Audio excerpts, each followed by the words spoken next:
તો હજી તમને એક ટિકિટ નથી આપી. તો પૂરા પૈસા લઈ લો તમે. તમે આ ક્યારના બધાને જોવું આખી બસમાં બધા બેઠા એક તમે ટિકિટ આપી નથી.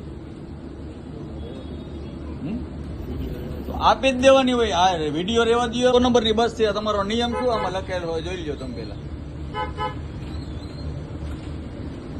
આ કેટલા બધા તમને બધાને ટિકિટ આપી છે કોઈને? તમને ટિકિટ આપી ભાઈ? તમને આપી કાકા ટિકિટ? તો ભાઈ શું કામ તમે ઓછા પૈસા લઈને શું કામ ધંધો કરો? હે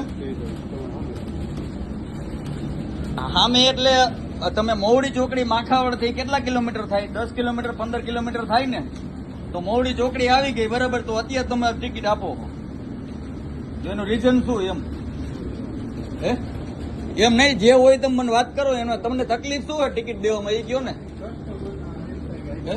કસ્ટમર નો કઈ ન હોય, એમાં તમારે તોડ પાણી થાય એક શું થાય છે એવી રીતે એ મને કયો ને તમે. તમે ભાઈ જવાબ આપો. હવે તમે ટિકિટ આપો એ નહીં મેળા. હવે એમ જવા દેવાનું ન હોય ભાઈ. તમારે કઈ ફ્રી ઓફ તો હાલતી નથી. ગયો સરકારી હાલે ને તમને પગાર મળે કે નથી મળતો? મળતો હોય ને તો ટિકિટ આપણે આપી જ દેવી. શું કામ? આની પેલા જયારે વચ્ચે બસ હાલતી હતી તમે દેવો ત્યારે તરત જ તમને ટિકિટ આપી દેતા.